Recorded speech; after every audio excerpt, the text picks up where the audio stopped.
പയ്യന്നൂരിൽ സ്വതന്ത്രനായി മത്സരിക്കുമെന്ന് പ്രഖ്യാപിച്ച മുൻ CPIM നേതാവ് വി കുഞ്ഞികൃഷ്ണൻ താൻ തുടങ്ങിവെച്ച പോരാട്ടം തുടരാൻ മത്സരിക്കേണ്ടത് അനിവാര്യമാണെന്ന് കുഞ്ഞികൃഷ്ണൻ മാധ്യമങ്ങളോട് പറഞ്ഞു.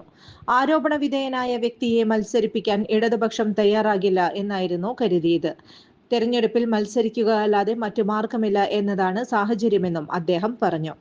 അഴിമതിക്കെതിരായ പോരാട്ടമാണിതെന്നും ഇടതുപക്ഷത്തിനെതിരായ പോരാട്ടം അല്ലെന്നും കുഞ്ഞികൃഷ്ണൻ കൂട്ടിച്ചേർത്തു.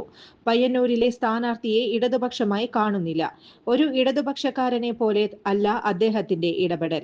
ഒരു ഇടതുപക്ഷക്കാരന് എങ്ങനെയാണ് രക്തസാക്ഷി ഫണ്ട് അപഹരിക്കാൻ കഴിയുക? മാഫിയ സംഘത്തിന്റെ കയ്യിൽ നിന്ന് ഇടതുപക്ഷത്തെ രക്ഷിച്ചെടുക്കുക എന്നതാണ് എന്റെ ലക്ഷ്യം. പാർട്ടിയെ സ്നേഹിക്കുന്നവർ നിരന്തരം മത്സരിക്കണമെന്ന് എന്നോട് ആവശ്യപ്പെട്ടു. ഒരു മുന്നണിയുടെയും സ്ഥാനാർത്ഥിയായി മത്സരിക്കാനില്ല, കുഞ്ഞികൃഷ്ണൻ പറഞ്ഞു. CPIM സ്ഥാനാർത്ഥിയായി പയ്യന്നൂരിലെ TI മധുസൂദനൻ MLA പ്രഖ്യാപിച്ചതിന് പിന്നാലെ തന്നെ വി കുഞ്ഞികൃഷ്ണന്റെ സ്ഥാനാർത്ഥിത്വവുമായി ബന്ധപ്പെട്ട വാർത്ത പുറത്തുവന്നിരുന്നു. TI മധുസൂദനനെതിരെ ഫണ്ട് തട്ടിപ്പ് ആരോപണം ഉന്നയിച്ചയാളാണ് Kunhikrishnan.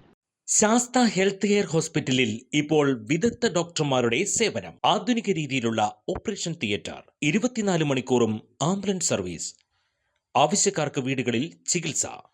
Sastha health care and wellness centre, Vazhani road, Wadakkanchery, Thrissur. Phone 8547024222. കൂടുതൽ വാർത്തകൾക്ക് ഞങ്ങളുടെ ചാനൽ സബ്സ്ക്രൈബ് ചെയ്യുക. ഫേസ്ബുക്ക് ഫോളോ അപ്പ് ചെയ്യുക. വാർത്തകൾ വേഗത്തിലറിയാൻ Anytime News.